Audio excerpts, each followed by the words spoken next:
ओम गणेश हर हर महादेव। कर्मकांड बाय आनंद पाठक पे एक बार पुनः आप सभी का मैं स्वागत करता हूँ।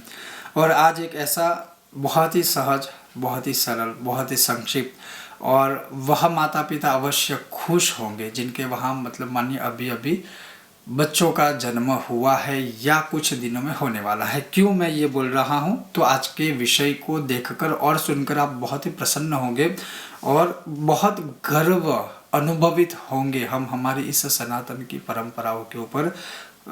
अधिकतर शायद मुझे नहीं पता है कि यह विषय या वीडियो के बारे में सबको पता होगा कि नहीं। अगर आपको पता था इस वीडियो को सुनने के बाद तो आप कमेंट बॉक्स में हमें बता सकते हो, और अगर नहीं भी पता था तो भी बता सकते हो। लेकिन मैं ये अवश्य कहूँगा जितना हो सके उतना अधिक इस विषय और वीडियो को शेयर कीजिएगा। अब यह विषय क्या है कि जब किसी के भी वहाँ बच्चे का जन्म होता है, चाहे वो बेटी हो चाहे वो बेटा हो, तो उसके लिए हम झूला लाते हैं उसको झुलाने के लिए। और रीजनल लैंग्वेज में अलग अलग शब्द का प्रयोग किया जाता है झूले के लिए, जो बच्चों को पालना, हम जैसे भगवान बाल कृष्ण के स्वरूप को झुलाते हैं उस प्रकार से। अब ये लिखा है कि आंदोलाशयने पुंसुद्वादशो दिवसः शुभः त्रयोदशस्तु कन्याया नक्षत्र विचारणा।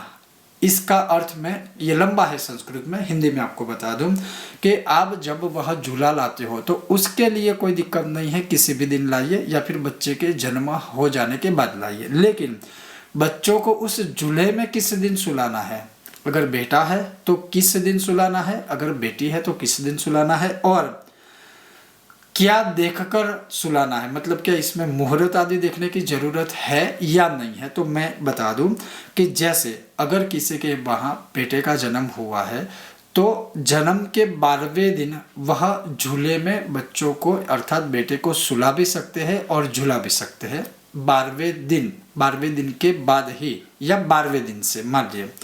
उसी तरह से अगर किसी के वहाँ बेटी का पुत्री का जन्म हुआ है तो 13वें दिन वह उस झूले में झुला सकते हैं या सुला सकते हैं, उससे पहले नहीं, मतलब नहीं जो यहाँ लिखा है। अब मानिए 12वां दिन चला गया, 13वां दिन चला गया, तो अब फिर क्या करें, तो फिर लिखा है कि शुभ नक्षत्रों को देखकर वह जो झूला है उसमें बेटे या बेटी को सुलाना चाहिए, ताकि नक्षत्र जनित जो दोष है वो उसे किसी भी प्रकार से लगे नहीं। जैसे यहाँ पर लिखा है कि उत्तरा फाल्गुनी, रोहिणी, हस्त, अश्विनी, पुष्य, रेवती, अनुराधा, मृगशीर्ष, चित्रा, पुनर्वसु, श्रवण, स्वाति नक्षत्र। और ये जो नक्षत्र है वह शुभ माने गए हैं इसके लिए। इसके अलावा सोमवार, बुधवार, बृहस्पतिवार, शुक्रवार यह शुभ वार है, उस दिन आप उनको सुला सकते हो। और उसी प्रकार से तिथि को अगर हम देखें तो अमावस्या है, पूर्णिमा है, संक्रांति है या कोई विशेष ऐसी महारात्रि है, उस दिन को छोड़ के किसी भी दिन बेटे या बेटी को झूले में झूला भी सकते हैं और झूले में सुला भी सकते हैं। अब जब आप घर में यह झूला लाते हो और जिस दिन ये जो मैंने आपको मुहूर्त बताया वो पुनः मैं रिपीट करता हूँ जो स्पष्टीकरण के लिए, कि जो मुहूर्त या नक्षत्र वार आदि बताए वो कब देखने हैं। अगर 12वें दिन आप बेटे को झूले में सुला नहीं देते हो या झूला नहीं देते हो तब, या फिर 13वें दिन बेटी को, वह दिन चले गए हैं उसके बाद जब आप झूला लाते हो तब यह नक्षत्र देखना है, अन्यथा नक्षत्र मुहूर्त कुछ भी देखने की जरूरत नहीं है। अब जब झूला लाते हो 12वें या 13वें दिन बेटे या बेटी को जब उसमें सुलाते हो उससे पहले वह जो झूला है उसको टीका लगाइए, सुगंधित पुष्पमाला उसके आसपास रखिए या उसको बांधिए और नमस्कार कीजिए, क्योंकि जिस झूले में बच्चा या बच्ची झूल रही है या आप झूलाने वाले हो और वो सिर्फ उसमें झूलेंगे नहीं, उसमें बहुत बार ये होता है माताएं बहन या घर के परिवार के सदस्य होते हैं जो भजन कीर्तन भी गाते रहते हैं और उसी में सारे संस्कारों का सिंचन भी किया जाता है। एक प्रकार से अगर कहे तो वह संस्कारों का सिंचन भी करता है। तो कहने का तात्पर्य केवल और केवल इतना ही है कि 12वें दिन बेटे के लिए, 13वें दिन बेटी के लिए झूले में झूलना, जो झुलाना होता है उसका एक मुहूर्त होता है, उसका एक दिन होता है, वह 12वां और 13वां दिन है।